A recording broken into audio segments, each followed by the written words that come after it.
suis parti pour étudier aux Antilles, suite à la sélection pour un programme HEC. Et donc, je suis parti avec mes espadrilles, comme monsieur et madame tout le monde en général. Et je pensais que j'en aurais trouvé dans la Caraïbe, en tout cas des plus colorés, des plus cool, etc. J'en ai pas trouvé. Donc, je me suis dit, maintenant, avec Internet, on peut presque tout faire et tout trouver.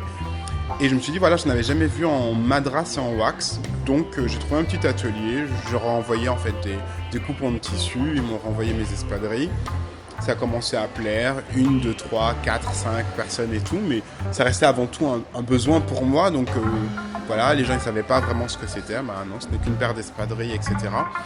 Et dans le cadre de déplacement professionnel pour mon agence de communication, donc Excuse My Creole à New York, pour la Caribbean Week, donc en juin de l'année dernière, donc Maison de Martinique, New York me demande de ramener les fameuses espadrilles pour les présenter sur une manifestation, donc je me suis dit, ok, pas de problème, donc j'ai présenté Excuse My Creole, donc mon agence de communication alternative, et je me retrouve dans une manifestation mode et design, n'étant pas du tout mon secteur d'activité, donc je me suis dit ok, pourquoi pas, et finalement on y est resté un peu plus de 2 heures de temps à présenter à Fashion TV, des journalistes de Vanity Fair, le produit, ce qui a fait que nous sommes coup de cœur en fait d'un journaliste du Vanity Fair US.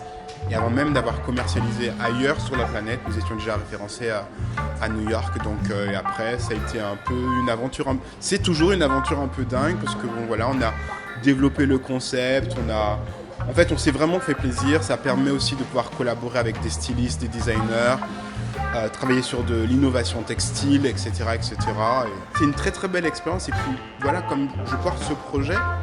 Donc je suis aussi quand même en front line de voir aussi en fait la réaction aussi des clients qui les achètent, qui les portent directement, et c'est plaisant parce que ça apporte aussi quand même un nouveau modèle économique à l'atelier avec lequel nous travaillons.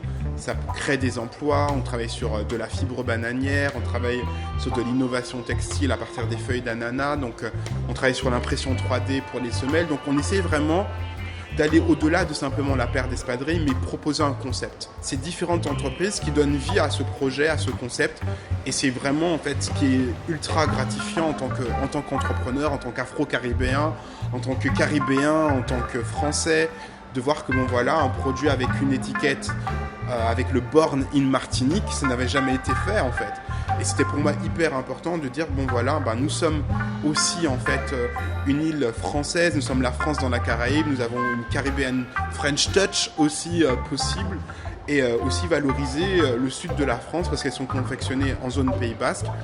Donc c'est pour ça que c'était hyper intéressant de créer une synergie entre la Caraïbe, la zone Pays Basque, la Colombie et les autres entreprises avec lesquelles nous fonctionnons actuellement.